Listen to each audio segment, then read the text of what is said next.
PyData meetup in Zurich. I'm Joël Lockhart, and you are? I'm Kevin. We are the organizer of the PyData meetup. It's kind of weird with the microphone.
Yes, exactly. I'll try to stick with the mic. So you might expect a slightly different setup than what we actually ended up with, because we intended to have Omar Sanseviero here tonight from Hugging Face, but yeah, tonight Leandro joined us because there was a personal emergency. But I'm very excited for Leandro's talk, and also extremely grateful for him stepping in on such short notice. And yeah, to summarize, what we'll expect is first a talk by Christian Bourjau, a colleague of mine, about training in Python and deploying anywhere and anyhow.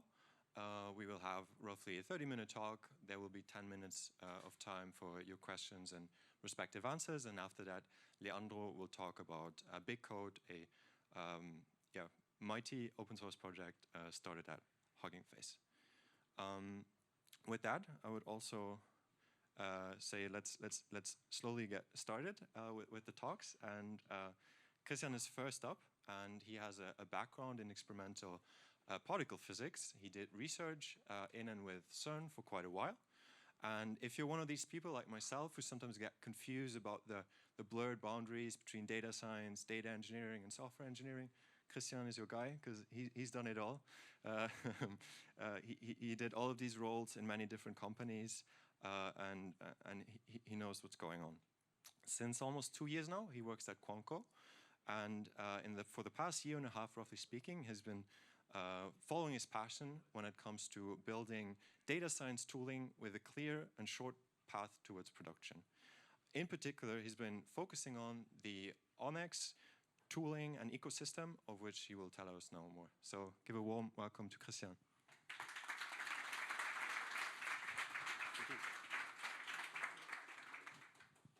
Thank you very much. Thanks.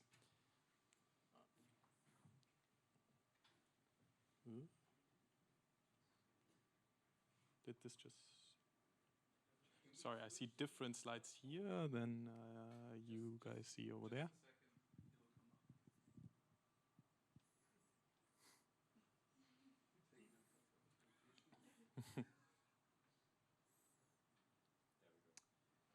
Yeah, that looks about right. Perfect. All right, does that also work? Yes, apparently. That doesn't work. Okay, well, in any case, I'm sure this will go over smoothly. So, yes, as Kevin actually just announced, I will actually talk about ONNX, but it is hidden behind the somewhat cryptic talk title, Train in Python, Deploy Anywhere and Anyhow. So what I really want to drive home with this talk is essentially that, well, it's a Python conference to start with, so we do like to train our models in Python, but sometimes that's a little restrictive in the deployment. So it's not that we don't want to deploy in Python necessarily, but we want to divorce the training part from the deployment part. And I want to show you a way to actually achieve this, where essentially, yeah, you have maximum freedom in deployment without compromising how you actually train your models. All right, so this is the outline for this talk. So first I'm going to drill in a little bit, try to analyze, okay, why is it actually so difficult sometimes, or oftentimes, to actually deploy our trained machine learning models in a well, whatever serves our particular production use case. And then, as Kevin already sort of gave the answer away, the big surprise, the answer will be ONNX. ONNX is a open source standard. I will obviously go into more details there. To directly work with it might be a bit cumbersome. So we actually invested in some tooling. We wrote a library called Spox, S-P-O-X, and I will actually really show how you can actually write your inference logic using this framework to actually then, get your model into this ONNX format and then take it to deployment. Well, and then lastly, of course, what kind of talk would be complete without some kind of summary? All right, let's jump into it. Just one question about the audio. Is it going in and out, or does it only seem for me? Okay, cool, thanks. All right, as mentioned, what actually makes deploying our models difficult at times? Let's sort of walk a little through the life cycle of our model. So what is shown here is like a small schematic. Of course, we start with some kind of Python environment. We have some sort of dependencies, and that's what the little box at the bottom is. And then we start at the very beginning of a project. We start with data exploration, feature engineering, etc., etc. And at this stage of the project, Python, with its quick iteration speed, it's virtually unbeatable. It's super flexible, super nice to work with. I guess I'm literally preaching to the choir here in this setting. And then, of course, at some point, hopefully, your project actually matures, you're building something, and you actually start to train stuff. So you take some data, it's sort of, well, it's a bit hand-waving the schematics, to be honest, but like I want to sort of say the data is somewhat outside of your training environment. You take it in for your training step, you train it, now you have some weights, and now your model is essentially this pretty complex, pretty large object residing in the memory of your Python process. Now, that's a bit unfortunate because, of course, that is usually not where we deploy our models. So usually we train on some machine at some point, and then we have to serialize it, and then we have to train it again. Then we have to actually load it, whatever artifact we have, and then deploy from there.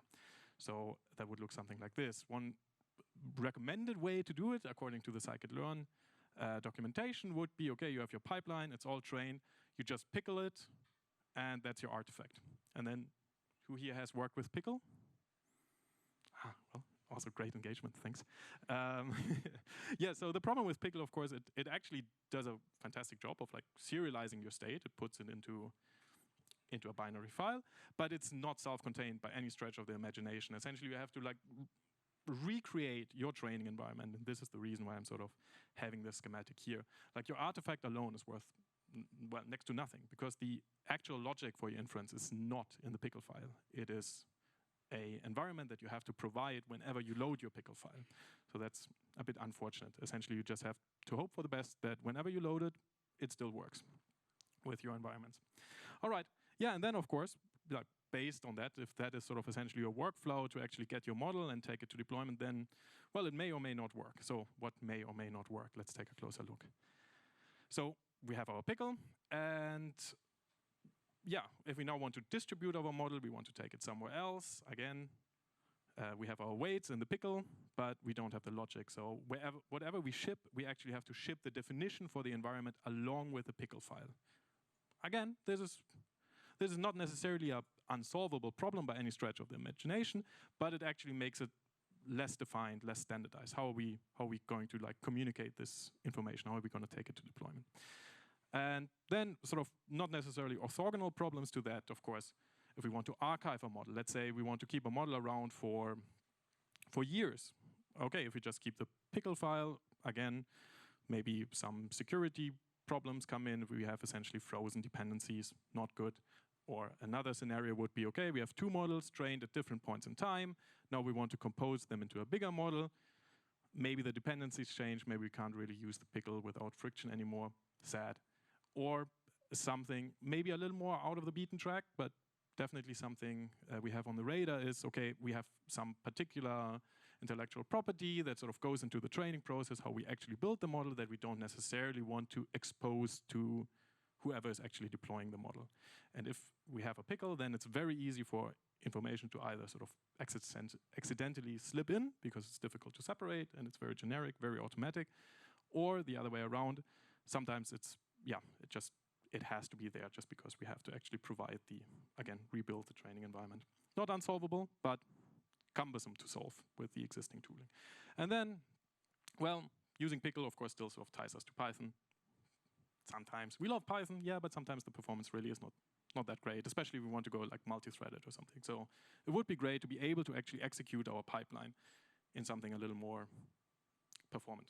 And then taking a step further, and maybe also something that sort of alludes to the title of the talk, yeah, well, maybe we want to train our model, our scikit-learn pipeline, for example, in Python, but then when we actually deploy it, we might not even have Python available on that particular platform. So let's say you actually want to deploy your model on the edge, let's say in the web browser using WebAssembly or something. Then, of course, if it's like based on a pickle, like how are you going to ship that in a web browser? It's not going to work. You're going to somehow get out of that.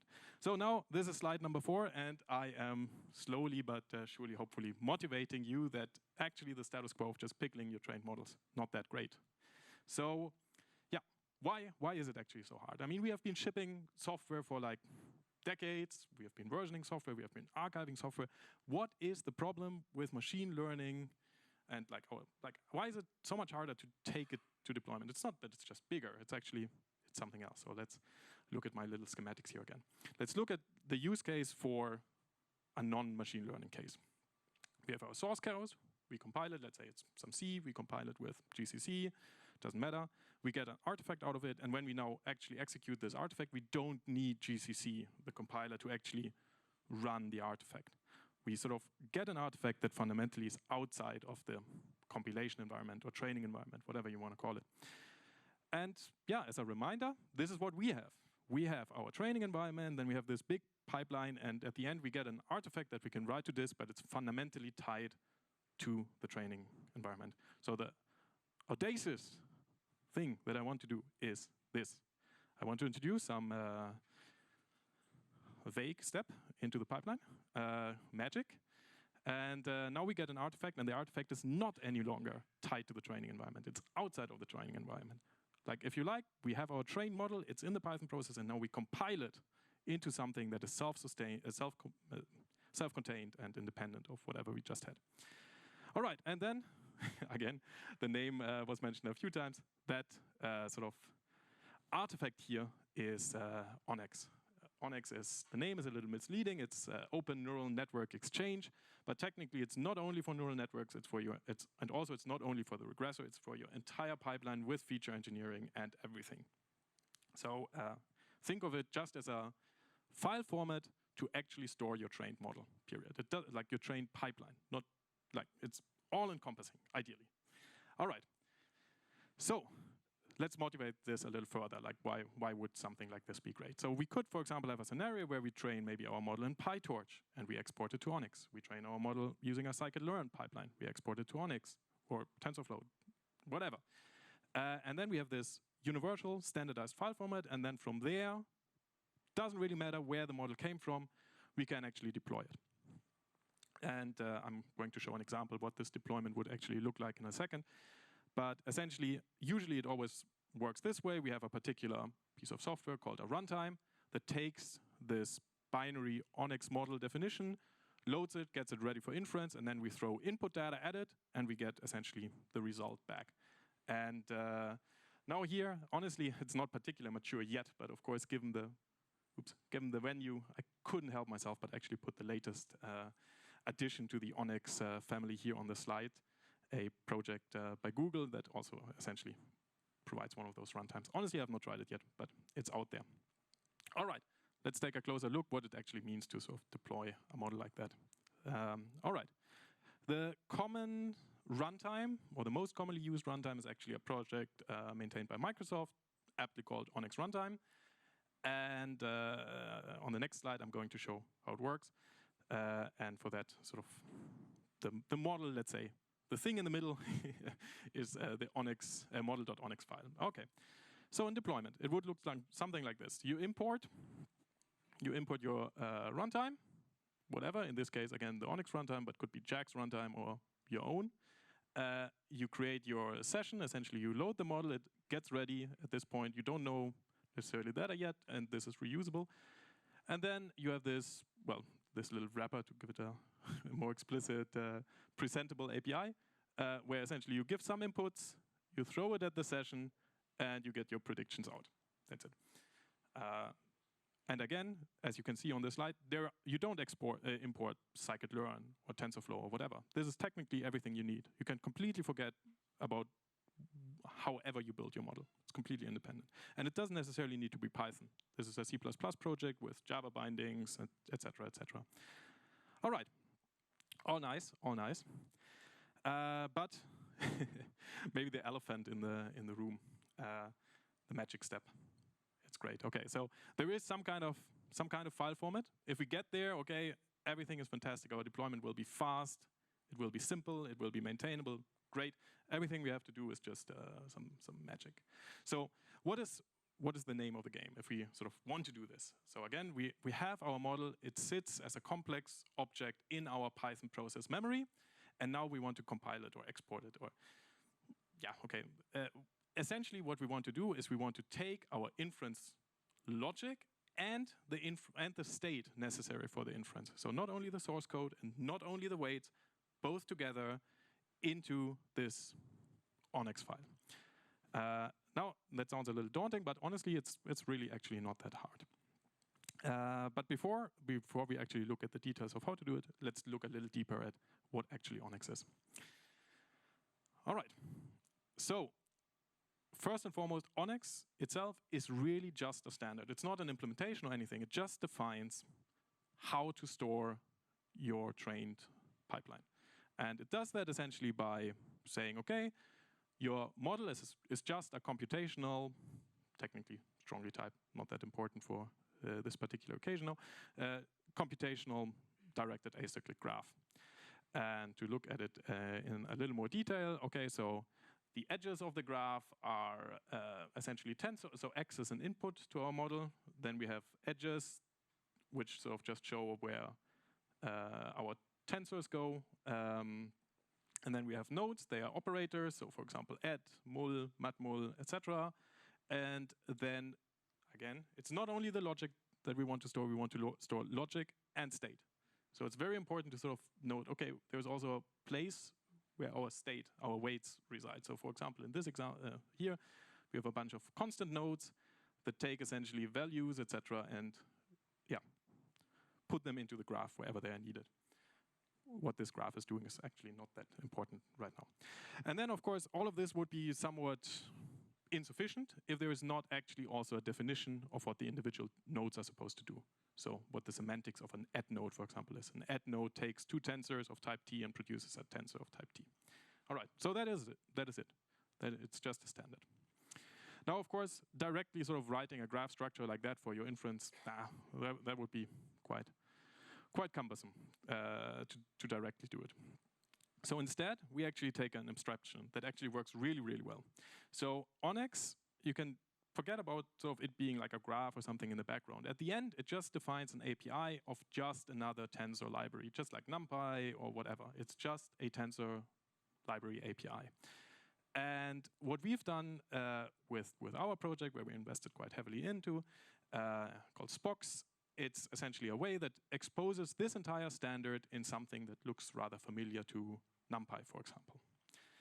So it makes it much, much easier to work with and to directly define a graph. All right, so how would this look in practice? How would we express our logic in this nice framework, Spox? Spox, again, is just a wrapper around ONNX. All right, so before looking at it directly, let's look at what it would look like to have a simple linear regression using NumPy. All right, we have some familiar imports here, of course, and then we have our linear regression. It takes some input tensor here, some weights, some coefficients, and some intercept, does a matrix multiplication, adds it together, returns the values. Great. Now this is very concise, looks very pretty, but just to sort of make it more explicit, we could also write it in a bit more verbose fashion where we explicitly spell out what operations are being done. So we have our add, our matmul, yeah, that's actually it. All right, and now Spox is just another tensor library. ONNX is just another API for something like that. Except while NumPy is eager, the values are always available. In ONNX, when we build the graph, we don't actually know the values yet, so it's fundamentally lazy. But it's the same deal. So let's look what the same thing actually would look like if we do it in Spox or ONNX. So the first thing, okay, we hand around the values. Technically, in the standard, it doesn't always need to be a tensor, so it's var is a variable. Doesn't really matter so much. Just some lazy variable. And then operators are versioned in the standard, so we're explicitly saying like, oh, okay, let's take version 18, import it as op, just like before we had np for NumPy. Here, similar syntax, similar deal. And then here's our linear regression. We take our lazy input. We have some actual state that we want to bake into the graph. And now here we create those constant nodes. We move the state into like nodes, and then here we get some, we do the add and the multiply, and we get a lazy value out. But the lazy value remembers where it came from. You can build its sort of the graph that led to it, and you actually have the values that you need baked in. All right, now at this point I had a small update to my slides with a nice meme of like, okay, well, but who builds actually a graph using free functions like this? Not a graph, sorry, who builds a model using free functions like this? Usually you would want to have it in something more composable. So scikit-learn, for example, of course, you have like individual classes, you compose them in pipelines. But the important thing here to note is there is zero magic on this slide. It's just plain Python. You're just passing around lazy values. And that means we can actually build just the same abstraction where we essentially have classes that define small subgraphs, and then we compose them in a pipeline and stuff. So for example, we could have a class for our linear regressor. Explicitly we initiate it with some state or the trained model. We move it in here, and then for predict, yeah, we essentially have the same deal that we had on the previous slide. We just move the state into the graph, and we have these individual classes.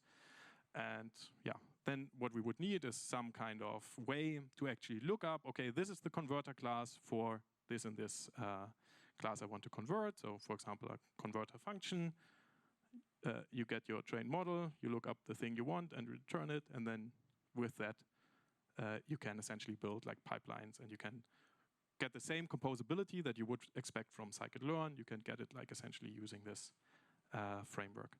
Now, the astute listener might have noticed that essentially I have been pushing around like one important part, namely where does the very first var come from? So far it was all just functions I showed you. So let's actually complete the entire setup. Let's actually build this ONNX file. So here's essentially a full example. We would have our pipeline with, in this case, 2 trivial steps. We fit it to some data. And then we have our converters. Let's say they live in this library using the protocol I sort of showed before. We create the very, very first input. So ONNX is strongly typed. So we have to say, okay, the inputs are, for example, float 64. They have this and this shape. So we don't necessarily have to say the exact number, but we have to say the rank. And then, okay, please convert my trained pipeline. And now I give it the lazy value x, so y is the lazy output, and now I build the graph here. So essentially using these inputs and those output just give me the entire graph and give me the binary file that sort of fits with it, or rather the protobuf, and then just save it into a file. So that's it. I'm sorry, I know this was a lot of code, but I hope you sort of get the general gist. Okay. What you can do is you train your model, and then you have to, with the current state of the tooling, you have to duplicate the inference logic and move the state into this little graph you're defining with this lazy framework. Now, I just said the word code duplication, and it probably gave a bunch of shudders down some spines here in the room, and that is, of course, a little sad. We don't like code duplication. So let me give you a quick outlook of where the ecosystem, which is fairly new and still maturing, but it's maturing quickly actually, where the ecosystem is headed. So Spox is just another tensor library. It just happens to be lazy, but it's just another tensor library just like NumPy or JAX or TensorFlow, and I think you get the gist, but I'm gonna belabor it a little more. Dask, PyTorch, CuPy, you get it. It's getting a little crazy. So the problem is, the problem is if you write a framework like scikit-learn, it should arguably be agnostic to whatever underlying framework there is. So there is an initiative in the ecosystem to standardize these tensor libraries with a common API.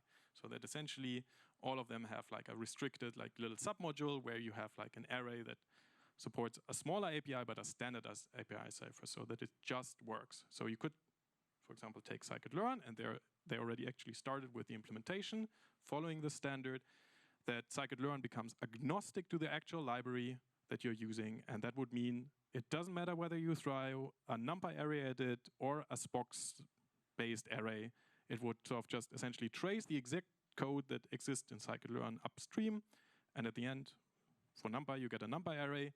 For Spox, you get some lazy, or for ONNX, you would get some lazy array back, and essentially would just trace the entire code upstream, and you wouldn't need to write converters anymore. It would sort of just work beautifully. Yes, so that is, we are not quite there yet. We are building tooling in this regard to essentially reduce the code duplication, but at this point, it works, and it's actually quite usable, and I'm now actually already taking a few steps for my summary slide. So let's put it all together again. Okay, Spox and or / ONNX. What it actually does is you have your trained model, you compile it, or whatever you want to call it, into some self-contained binary file that knows everything. You don't need any of the training environment. All you need is this one binary file. And once you have it, you get very nice, very clean, very efficient deployment where you can update your dependencies as you please. It gives you a lot of freedom. Very nice. It is definitely ready for production use. We're actually using it in production for more than a year and a half now, very successfully. It actually gave us a 100x boost in latency, which was very needed, actually. And lastly, maybe I should have now changed this to Google given the venue, but ONNX really does have large corporate backing, actually. So it's not some project of someone in the basement. Not that that is bad with open source technically, but it actually has already large corporate backing. So we have Microsoft on board. We clearly have Google showing some interest, etc. So it's not a project that is going to go away. Yeah, and lastly, this has really become, over the last 2 years that we've invested into this technology at Quantco, it has become a key technology for us at Quantco. We're using it, again, we're using it in production, and we're really planning on making this more of a cornerstone of future projects that we engage with, that this more or less maybe becomes our standard to actually store and deploy our models. Yes, so if you want to know more about it, I would really recommend going to this little framework we built, Spox. Not because I want to make advertisement for it also, but I think it's actually the best entry point to actually get you into the ecosystem, and it has good documentation. So check it out. And at this point, I would also remiss to say the main author of this library is actually Jakub Bachurski, and very, very talented guy. Did it in his internship largely, actually. And I also stole some of the slides. So credit to him as well, where credit is due. And yeah, please let me know if you have some questions. That's it.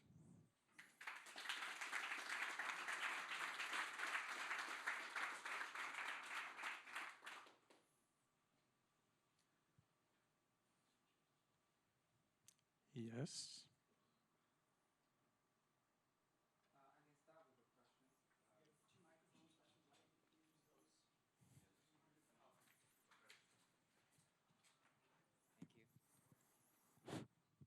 Hello. Hey, thank you for the presentations. I'm really excited to see you're developing an easy-to-use API on top of ONNX. A couple of questions in terms of the API. It reminds me quite a lot of TensorFlow 1 or Fiano. Could you explain a little bit kind of like what is the differences between kind of like those older libraries? Because sometimes I feel like the tensor library feel kind of like moving moving towards eager, kind of eager style executions like JAX, PyTorch, TensorFlow 2, and the paradigm of more lazy tensor feels a little bit outdated. But I'm really happy to see kind of like it has a comeback. Maybe there's a because my understanding of JAX is also that a lot of it is essentially you try to build something in advance to then be like very efficient once you actually sort of see the data. But be that as it may, I think the main difference really is, and the point is the standardization. Yes, there are ways to express your inference logic in TensorFlow or PyTorch in a similar way. I would actually call it lazy. And then export it into some binary file. But the problem then, of course, it's still fundamentally PyTorch. It's still fundamentally TensorFlow. That might or may not be a problem, but it's not necessarily standardized. And with ONNX, and you essentially have like one open standard, a specification of what an add operator is supposed to do, what a convolution is supposed to do, what a true ensemble regressor is supposed to do. And that, I think, is really the difference. That now, instead of actually having to deploy your model using TensorFlow, for example, everybody is free to like essentially just write a runtime that follows the specification. And you can essentially write a runtime without caring about the training part at all. So it's actually not that difficult. Does that answer your question, what exactly the value would be? The value, in my opinion, is standardization, and therefore divorcing the training and the deployment. I agree with the standardization. I guess my question was more around the comparison of API features, but just a kind of like a side note response to your questions, to your answers, is that it essentially is in kind of like a standardized intermediate representation, right? I guess I can make the same argument of, oh, maybe I would just, I don't know, have a kind of like what JAX is doing, have a JAX PR that have that middle layer being SLA instead, or LLVM instead of ONNX. Yes. I mean, again, this is not the only way you could technically get to like an intermediate representation. Yes. So in that regard, yes, there are other intermediate representation. Yes, and that it's again a slightly different API. Well, a bit unfortunate, but again, there are like these pushes in the community to actually settle on like a standard that you can just sort of wrap, and then essentially you can write agnostic libraries. And I think this will be a bright future.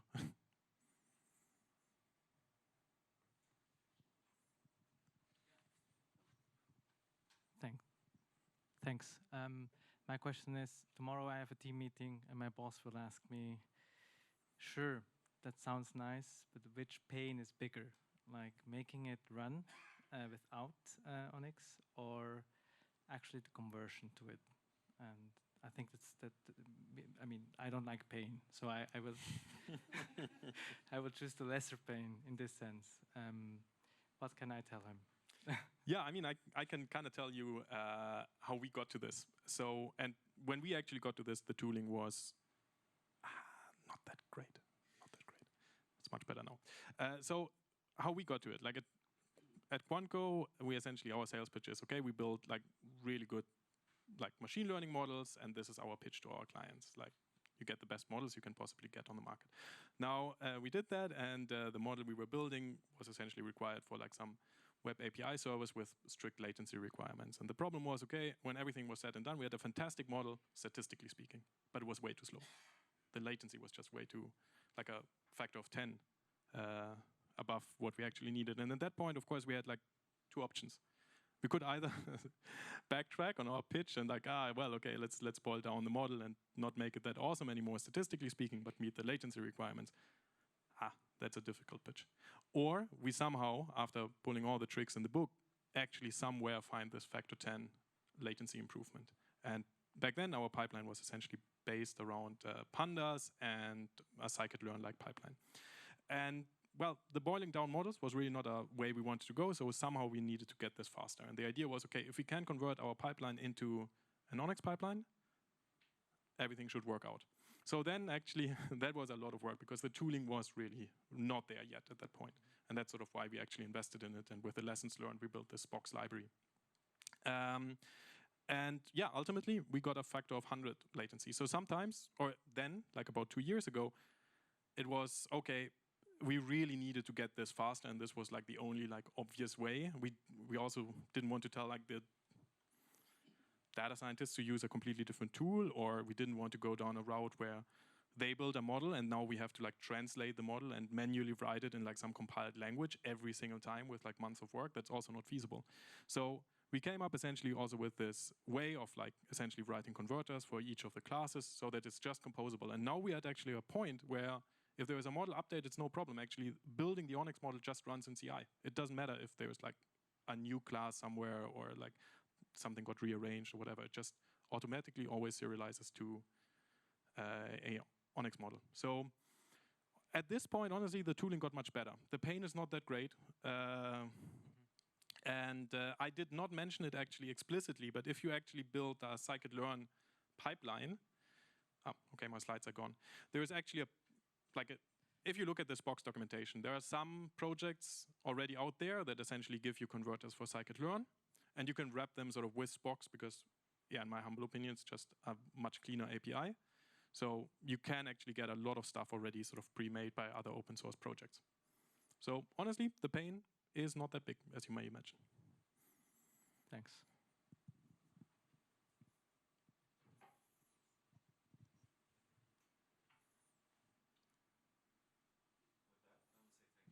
Technically, there was one more, but if we have the time. Yes. Yeah, hello, thanks. Always love standardization. So just for the speed up itself, so I assume that then comes from a better runtime than the initial training environment. What kind of developments are there, you know, from also compiled runtimes, collaborations with Rust or whatever, these kind of developments? I would love to have a runtime in Rust. Who wouldn't? No, why is it faster? Okay, so in this particular case, it was latency, and our pipeline had pandas. And I don't know if you ever sort of made some benchmark with the latency of pandas, but it's could be better. So by actually just not using pandas and essentially just having something, and the runtime is completely in C++, so on that account, actually, it is very good performance to start with. And then on the other hand, pandas is not necessarily a difficult opponent to beat when it comes to latency.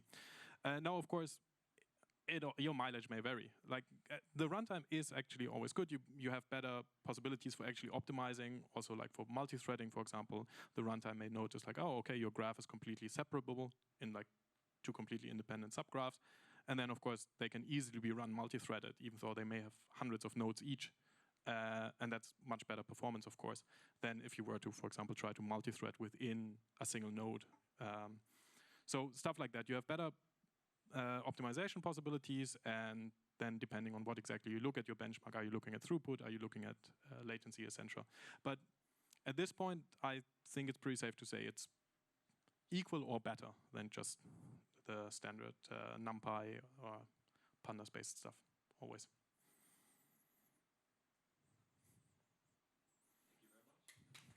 Thank you.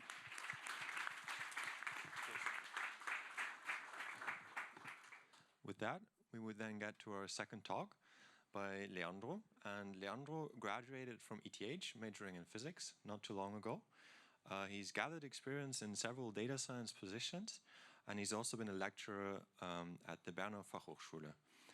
You might know him from his very popular publication with O'Reilly that he co-authored with his coworker Lewis, called Natural Language Processing with Transformers. And for the past 2 years, he's been at Hugging Face. And among many other things, he's been the creator of TRL, the Transformer Reinforcement Learning Library, and he's also been the lead of BigCode, of which he will tell us more now. So give a warm welcome to Leandro. Thanks a lot for having me. Awesome. So I'm going to talk a bit about BigCode. BigCode has been a project I've been working on for the past 9 months, at least publicly, a little bit of preparation before that. And the goal of BigCode is really to build large language models for code, but that in the open and in a hopefully responsible way. I'm going to talk a little bit about three things. First, if you want to train a large language model, you need a data set. And we built one called the stack. Probably like in the life cycle of our project, that was like 80% of all the effort going into the data set. And then the training itself was much shorter, actually. Finally, we trained StarCoder, which is a large language model for code. It's competitive with with all of the open source code model, and also with like several of the closed ones. Finally, I want to talk a little bit about scaling laws, just to motivate a bit why people start training smaller models for longer. There's actually like a reason, theoretical reason why you can do that. So let's get started with the BigCode community. So BigCode operates as a open research collaboration. It's led by Hugging Face and ServiceNow as kind of like the two institutions sponsoring the compute to actually train models. But it's open to anybody who wants to join. So if you want to work on large language model for code, you can go to the website and join our Slack channel. When I made the slide, it was 500 participants. I think now we're closer to 1,000. And you can see like the diversity of people working on it by on the StarCoder paper, where you can see like there are people from research institutions, from big companies, but also like from random small companies or just freelancer. And this is one part that made the project quite exciting. It's a very diverse group of people that comes together and builds language models. When we started the project, we found that like actually training large language models for code is not only a technical challenge, it's not only about like how do you build a large data set and how do you get the compute and the training set up to train them. There are also a lot of like governance questions. One question is around consent. Do all the people who wrote the code that you're training on consent to you using it? Are you allowed to train models on such code? There are privacy risks. We're training on huge amounts of data. There's like a lot of people who at some point in life accidentally committed a password. We train on those, and you can quite easily prompt language models to give you passwords by just typing password equals, and it will spit out a few passwords. So we don't want to have a model that like enables people to do bad things. So that's one concern. And then also concern about security. One thing is to have kind of restrict people using your models to do bad things, for example, writing malware. But something that also quite often happens is that we train on a lot of code from the past, and there might have been like a lot of known vulnerabilities these days that we trained on, and these models might regenerate them. So there are lots of questions that are not purely technical around language models that we, at least to some degree, try to address. There is also questions around like why you want to build an open language model and not only closed ones. There are lots of issues around reproducibility. For most closed language models, we don't know exactly what architecture was used. We don't know the training data that went in. So there's an issue of like scientific reproducibility, but also as like someone who might have contributed data to the training, you have no way of checking, right? You don't know if your data was used to train ChatGPT. And one issue that we faced, because we wanted to expand the space of evaluation of language models for code, we don't know what the other language models were trained on, so we don't know if the benchmarks that we were adding and the pieces of code that went into those benchmarks were actually in the pre-training data of some other models and thus contaminating them. Then there are also some issues around models that are only available through APIs that limit the research. If you can't really dig into the model, it limits the things that you can do. So I listed a few points, like it makes it hard for safety and alignment. It makes it hard to like really look at like how do the models generate the things that they generate and why. And also it's very hard or impossible for people to build their own like variations of it by using, for example, new methods like LoRa to fine-tune these models on your own data. So these are things that are limiting, and if we develop language models in the open, it makes them much easier. I don't know if the slide's gonna get available for everybody, but I listed like a lot of links of like the resources, how we try to address various aspects. I don't have time to go through like all of them, but should give you a little bit of taste of like the thought that went into like various aspects. But now let me get to the data set. So before we start training a large language model, we need a large data set. And most data sets that were available at the time when we started, and still, are not large enough to train large language models, or not diverse enough. So we started building our own data set. We call the stack, that we released like 6 months ago. And the stack is a publicly available data set. Anybody can download it. It's 6.4 terabytes of code. We only use permissively licensed code from GitHub. We have around 360 programming languages, and we have tools to do data inspection, so you can check what kind of data is in the data set. And you can also check whether you are in the data set. So you can put in your GitHub username, and you can see the repositories that went into the stack. And if you don't like to be in the stack, you can opt out. There's an opt-out form. So how do you build a 6 terabyte data set? This is our data pipeline, or a simplification of our data pipeline. And we started with GitHub Archive, which is an archival effort for GitHub. And we used their database to query all the GitHub repositories that exist. And then the next thing we did was Git cloning for 3 months on a cluster. There's not really a way around that. So after 3 months, what we ended up with was a repository with 130 million repositories, 50 billion files, and 100 terabyte of data. We then filtered that data set a bit for file extensions. We didn't include any binary formats, for example. We limited a bit like the largest files to keep things sane. And then where we actually lost most of the data is when we filtered it for permissive licenses. If you look at the license distribution on GitHub, there are only 3 licenses, or 3 types. There's Apache 2, there's MIT, and there's no license, and everything else is like a few percent maybe. So when you remove the no license data, you go from 69 terabytes to 6 terabytes. We did some data ablations. We wanted to figure out, like, if you train a language model, you want to train it on high quality code. And I have a lot of repositories that are not high quality code. So we wanted to figure out how could we exclude low quality code. And we did some ablations where we filtered for GitHub stars. We looked at code to comments ratios. If it's only comments or no comments at all, probably it's not great code.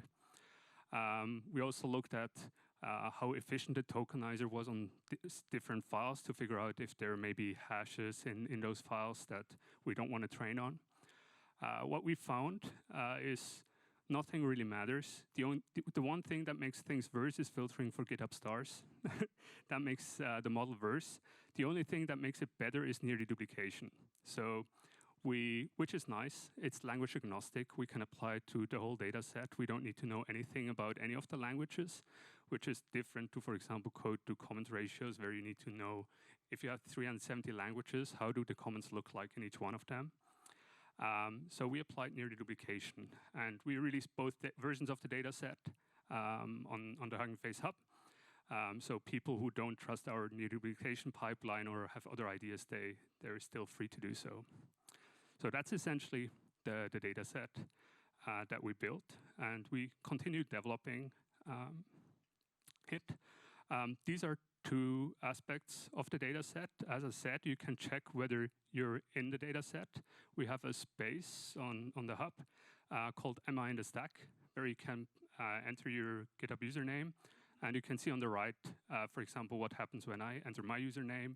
I have like 5 repositories in there. Some of them are just forks. I didn't invent data sets or the transformers library. But I can opt out. So I can then open an issue on a repository, and then in the next iterations, those repositories will be gone from the data set. one thing that we did was, which was kind of interesting, is we wanted to figure out like why do people want to opt out, and we did a little bit of like community study, and there are like very different attitudes towards having such a data set. So some people believe such a data set should be opt-in by default, not opt-out. That makes it a little bit infeasible for us if we want to have an opt-in data set. At the beginning, we weren't popular. We're still not very popular, so it's hard for us to reach enough people to get like an opt-in data set that's large enough. Hopefully, maybe in the future, something like that is possible. It's unfair to use my data set without compensation. As I said, PII is a concern. But also, like, funnily enough, some people messaged us and said, like, my code is very low quality. I don't want you to train on it. It's too bad. And some other people... It's like, do you really want to train on my Portuguese essay I wrote like 30 years ago? It's like, yeah, why not? And some people are just a little bit unsure, like, what we're doing is actually the right thing. And but interestingly, like, not that many people want to opt out. And Jennifer Ding did a little bit of community research. And what's interesting is, like, people don't necessarily want to opt out, but they want to have an option to opt out. And they want to have a way of checking whether they're in the data set. But the people who then actually feel strongly about opting out are not that many. So enough about the data set side. To the exciting part, training a model, which is only like the last few weeks of a project.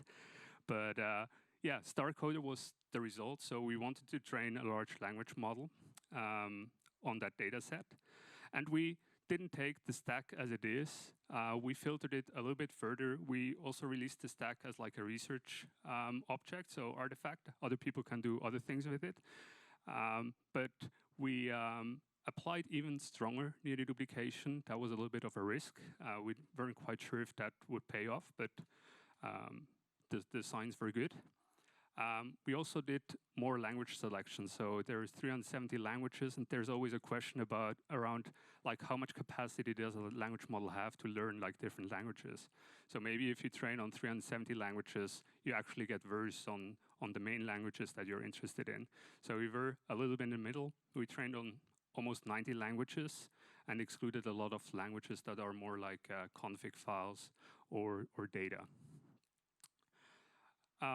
One thing that we added on top of the code, which we thought would hopefully help with the understanding of code, especially like in combination with natural language, is GitHub issues, which are essentially conversations around code. Git commits, which, if you filter them right, can have like meaningful instructions how to modify code. There are also a lot of bad commit messages like update, fix, which are not so useful, and we filtered like very heavily. I think we started with 4 terabytes and we ended up with 30 gigabytes. And another thing that we added was Jupyter notebooks. So we added them in 2 forms. One, we just parsed them to Python scripts, essentially. And the other thing we did was like format them in a structured way, where you essentially have like a code, a markdown, you have code, and you have the cell output. And we trained on that as well. One thing a lot of people want to always get away from, me including, is like actually looking at the data, because it's like, in a sense, boring. You sometimes find funny things. Like, we looked for cursors in code, and there's like definitely interesting ways of commenting your code. But we did a little bit of like a community effort where we looked at 100 examples at least for every file extension that we included in the data, in the training. And we had, I think, around 300-400 extensions, so it was like a significant amount of data that we had to look at. And it helps if you have like a few hundred people in the community to do that, and they got very excited about it. So we added like more filters to the pre-processing. And finally, one thing that's quite hard to do is removing PII in code. There are not that many data sets for PII in code. I mean, there are data sets for natural language and PII in natural language. So what we had to do is actually annotate a data set ourselves. We had a company help us with that. So we built the data set with PII and code. We built a model to detect PII in code. We actually also pre-trained an encoder model just to then train a PII encoder. And then we applied that to the whole data set, which also took like quite a while to run a transformer over like a few terabytes of data. But it works quite well. If you ask the model like who invented the light bulb, it would say the light bulb was invented by name. So that's good. And then you come to the question of like, you have a big data set, it's hopefully fairly clean. How do you best train it? Like what model should you pick? And instead of like aiming for a model that will like perform best on benchmarks, we also try to think a little bit about like what will the user want from a model. They don't only want like a model that's gets a very high score on benchmarks, but they want a usable model. All the people who have to deploy them, you don't want to make them cry. So we try to think a little bit about how can we make that efficient. And one thing is not training the largest model that you can. Maybe train a slightly smaller model, but train it a little bit for longer. As I said, I'm going to talk a little bit more about that. So we only trained a 50 billion parameter model. We wanted to make sure that generating with the model is fairly cheap, and there's a cool technique called multi-query attention. And StarCoder is the first, I think, open source model that used that technique. But I think since then, almost every architecture or every new model that was released uses multi-query attention because it's quite nice when you first use it, almost uses no memory when you generate. And another thing that like the closed models started to have like a while ago, and the open source model lack a bit is long context. Like for a long time, the longest context you could get in an open model was like 1,000 or 2,000 tokens. And with flash attention, you can actually quite reasonably scale it to 8,000 tokens, which is what we did. Finally, especially when you generate code, it's quite important that you can look before where you want to complete and after, because in natural language, most of the time, the flow is from left to right or from top to bottom, or at least in one direction. But when you write code, very often like a function or a class can be defined further below in your code. And if you have a model that can only look to the left, it has a disadvantage.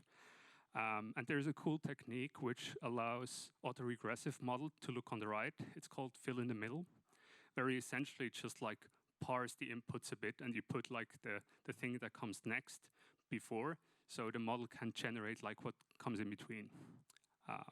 And you can get it for almost for free in terms of like performance.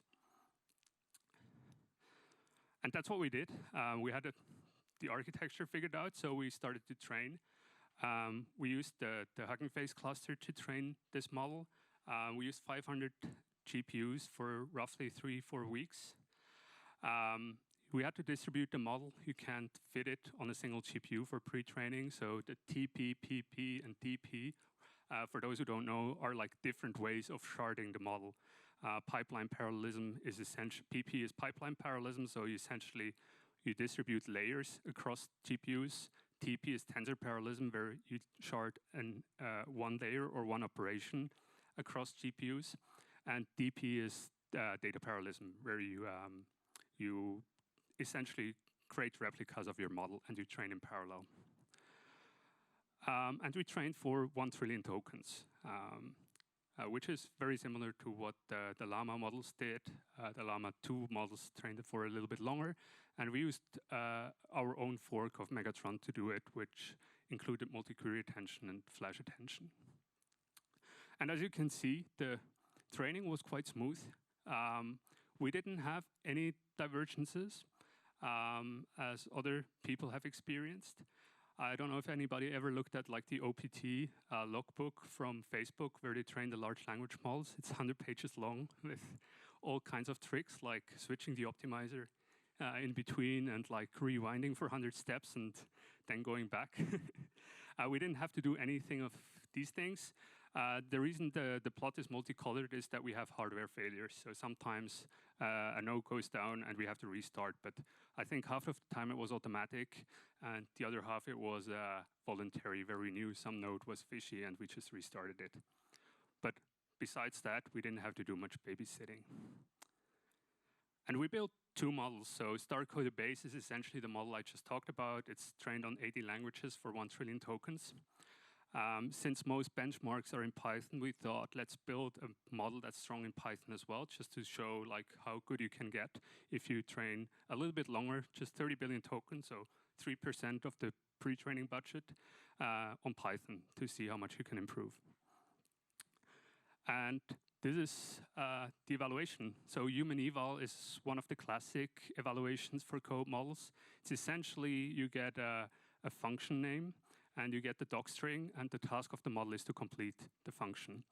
The nice thing is, in that benchmark, you also get unit tests, so you can actually test whether the generations were correct. You don't have to do like these annoying scores in NLP, like blur scores, so that don't really tell you whether you're correct, which is even worse in code.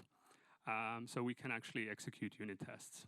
And the numbers that you see here are essentially the pass rates for, I think, 160 programming challenges.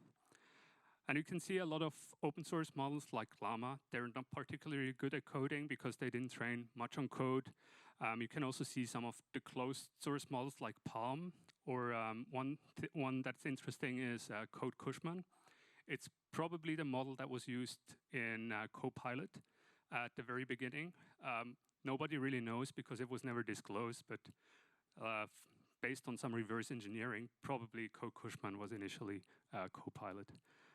So you can see very competitive with those. And one thing that was quite interesting, there was a failure mode in our model where it refused to answer the question. So rather than giving us the solution to the function, it would just say, the solution should go here, and it would stop. And probably that came from the fact that like lots of code on GitHub has exercises where the solution is just like a placeholder. And we fixed this with a little prompt hack. So we use prefixes during pre-training, so you can add the file name, for example, at the beginning, so the model knows what language it is. But you can also then specify, as we did, like, this is the solution, this is not the exercise. You should really write something here. And then we try to like further imprint that on the model by adding a comment at the beginning. It's like, here is the correct solution, not just a placeholder. And one thing that's interesting, you see the numbers went up from 33% to 40%, just adding that little prompt. Along with the model, we also released an extension because most people don't want to play with the model in some sandbox. They want to actually use it for coding. So we have a VS Code extension. That's not so unusual. I think most people by now have like seen Copilot and maybe have tried it. One thing we added on top is a membership test. So a few collaborators worked on a very fast membership test. So you can give it a piece of code, and it can tell you, like in a millisecond, whether that piece of code was in the pre-training data. And you can see here the thing that's red underlined. That's one-to-one copied from the pre-training data. So that already gives the user some information where that code came from. In addition to that, at the bottom, you get a link to a full-text search index. So you can copy-paste that, and you can put it in the full-text search, and you can see all the files that were in the pre-training data, what licenses they had, and who they belong to. Because even if you use permissively licensed code, you're not allowed to just like copy-paste without attribution. In principle, you should attribute the code you copy. And so we try to provide the tools to do that. Since then, there have been like more plugins by the community. There's a Jupyter plugin, there's a Vim and Emacs plugin, there's an alternative VS Code and JetBrains integration from a startup called Refact. One thing that's quite funny about the Jupyter mode of the model, since we trained on code cells and their output, we can actually abuse the model as a Python interpreter. We can force it to predict what a cell would do, which is quite fun. And also the star coder family, so to say, has been extended a bit. I talked about star coder base that's in the center, and star coder that has been trained a bit more on Python. But because we saw the model is not only very good, I only showed like one benchmark, but we had like 10, 15 benchmark in the paper. One thing that it's quite good at, even compared to like very big models, is reasoning. So even on a legal reasoning benchmark, the model is quite competitive with some of the largest closed source model. So we thought, but it's not that great at text. I mean, it can generate text, but it's not great. So we thought, let's train it a little bit more with natural text as well. That's StarCoder Plus. And for both StarCoder Base and StarCoder Plus, we trained an instruction version of the model that you can explicitly talk to. So because these days, most people are not that excited anymore about code or language models. They want to instruction-tune models or chat models because you want to talk to them. And just the base model is not very good at like following instructions.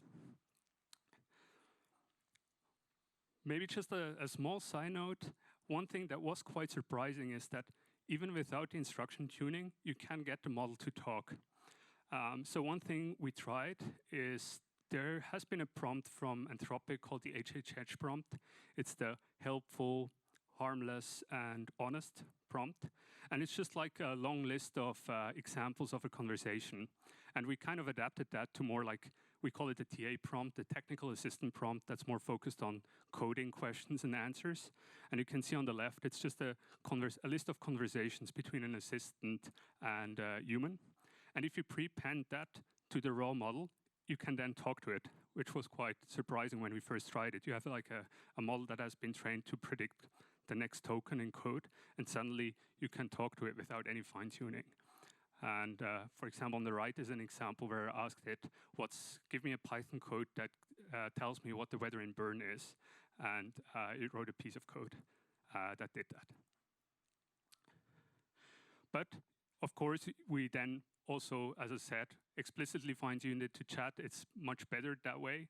And it's especially better at like explaining the code it wrote. So here's like an example where it's asked to like write a piece of code that counts the prime numbers between 1 and 100. And then it also explains a bit at the bottom like what the code actually does. In the comment, it also tries to predict what the number is, but it fails. The model is released under Open Rail license. It's not an open source license per se.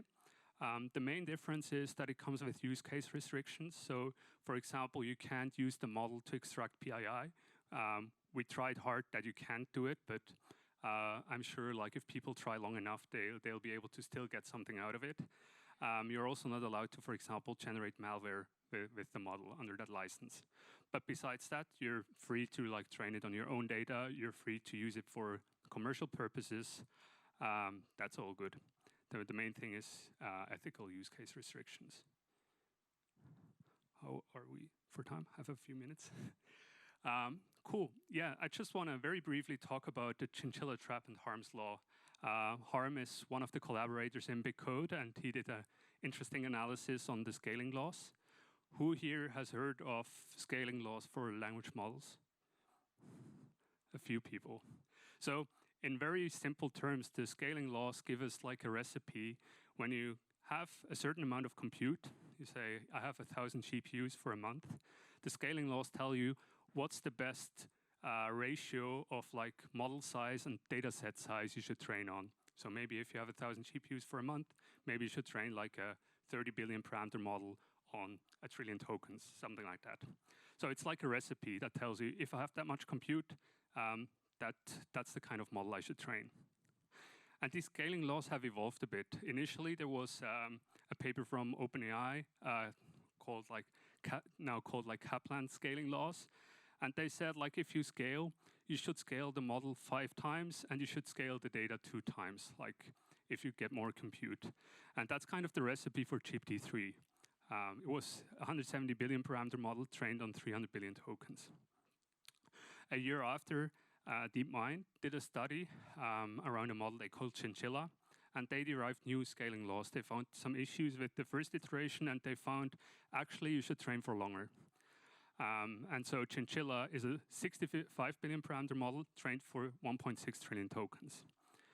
And now, very recently, people have figured out like actually being compute optimal in the sense of like Chinchilla or the scale, the original scaling laws is not the thing that you want, because those scaling laws give you a recipe for what's the model you want to train to get the best performance on a benchmark. But it ignores completely how much you're going to pay to put that in production. Like, if you train a 170 billion parameter model, it's going to be very expensive to run that. So if you can train a smaller model, maybe you want to do that. And it seems like industry has caught up to that a bit. Llama is much smaller and trained for even longer compared to its size. And what Harm did, that's why we call it like Harm's law, is he took the Chinchilla scaling laws and he just like looked at the equation a bit and reformulated them. So what you can see here is essentially this Chinchilla optimal point. That's what Chinchilla tells you to do. It's like you want to train a model at point 1. But that optimum is actually quite flat. So the y-axis, the x-axis tells you like the model size compared to Chinchilla optimal. The y-axis tells you how much compute you're going to pay if you want to match the optimal model. So you can see it's very flat. If you go left and you train a model that's only 75% of its size, you only pay a few percent compute overhead. Most people would be happy to pay that to save a little bit of money at inference time. As you go to the left, at some point, you're going to hit a wall. It's going to go up very steeply. But even like 100% compute overhead might be totally fine for a model like ChatGPT that's now deployed for hundreds of millions of users and probably bleeding OpenAI quite a bit. So you want to train models more on the left side rather than at the optimal point or on the right-hand side. And the green point is Llama 2 at the 7 billion scale, which you can see is like in that nice region where you actually get like a lot of inference saving and you don't pay that much. But the 7dB Llama model is actually a little bit more on the right-hand side. You can't play that game infinitely because you don't have infinite data. And scaling smaller models gets much harder. So training a very small model on 1,000 GPUs is much harder than training a large model on 1,000 GPUs. That's why not everybody is like all the time on the left side, but if you can, you want to be there. And now I have a little bit of time left, I think, to answer a few questions.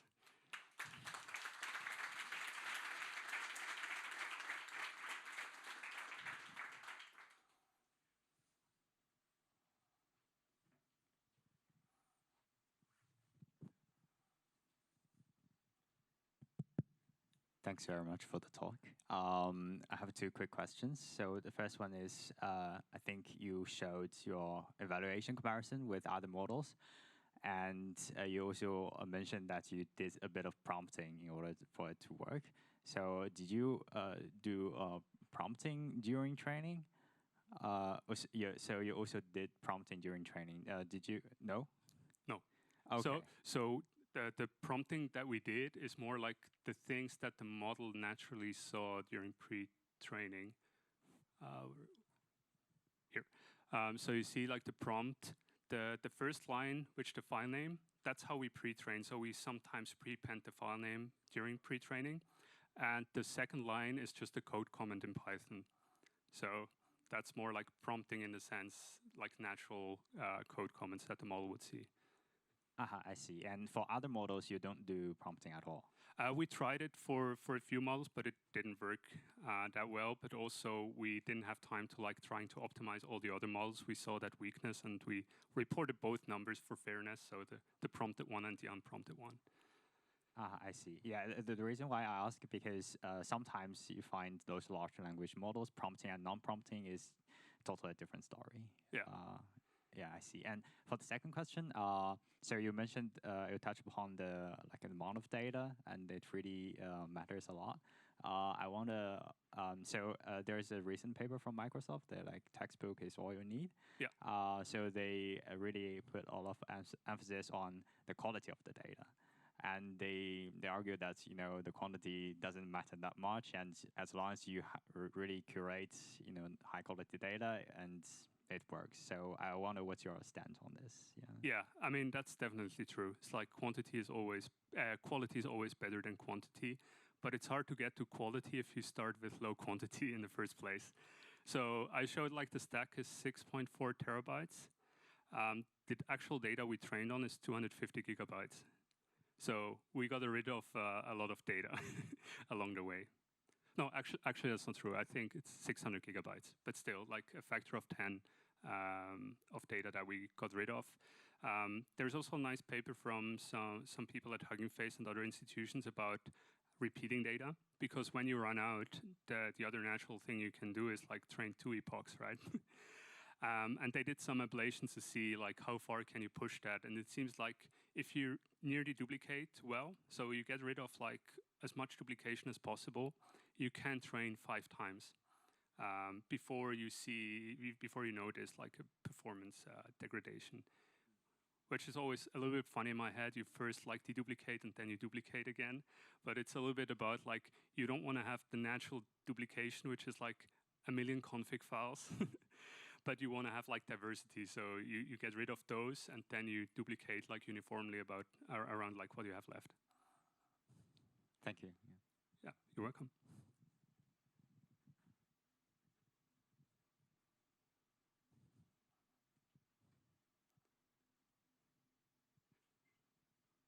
Also, as an intermediate comment, I have like tons of stickers, and if anybody wants one.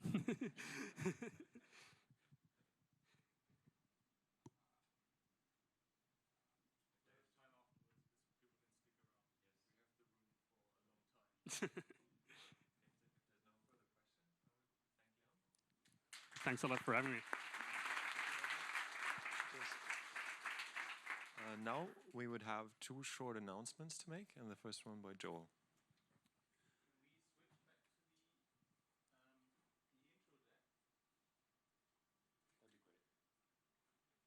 I guess I can go on without it.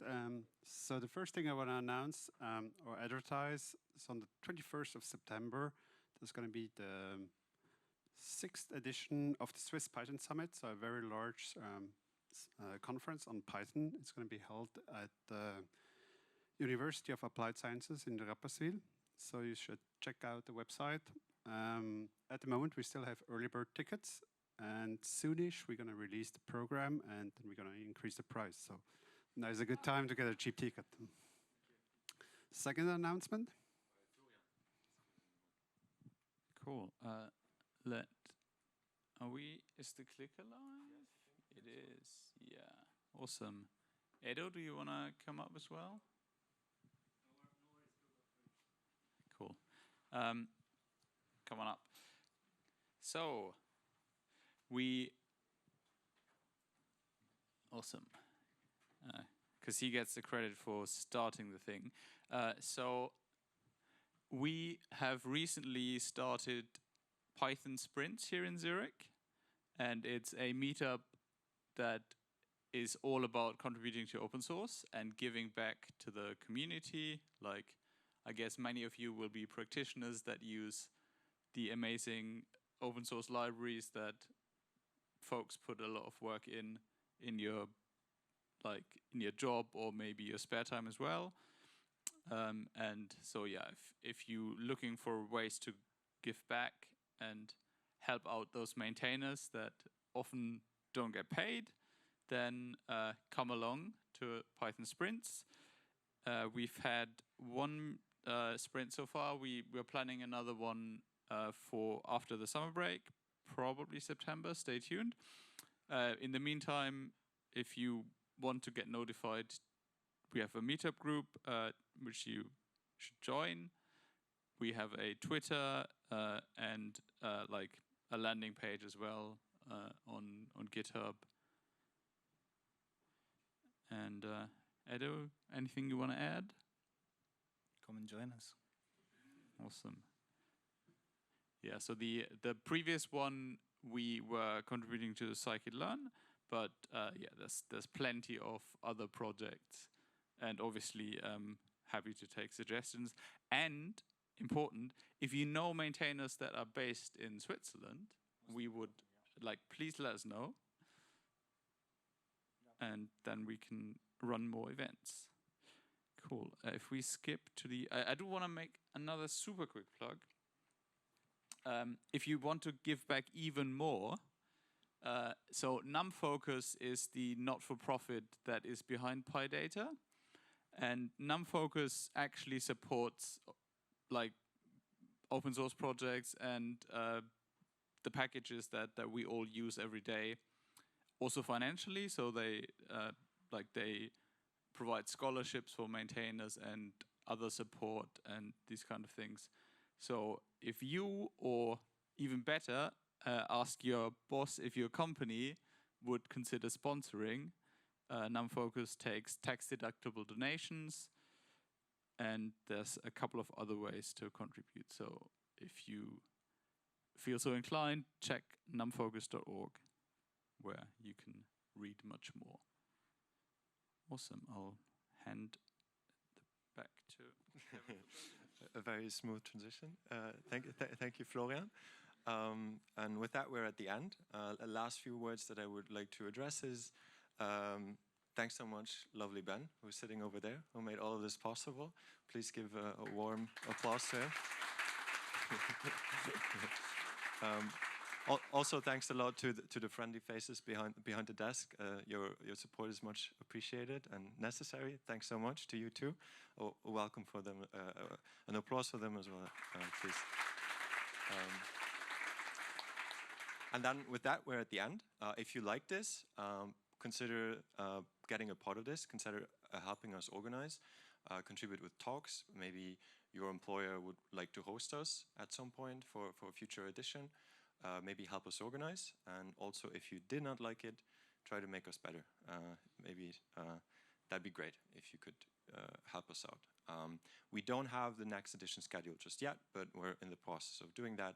Just check out our meetup page and stay tuned. Thanks for coming, and have a lovely evening, everyone.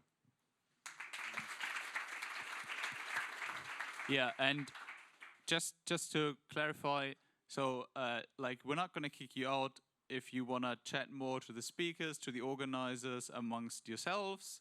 We have this room, and there's a bit of the outside space, the atrium space, so you can hang around as long as you like. I think probably 10 we might have a hard stop, but yeah, please hang around and network, as they say. Nice. Thank you. Thank you.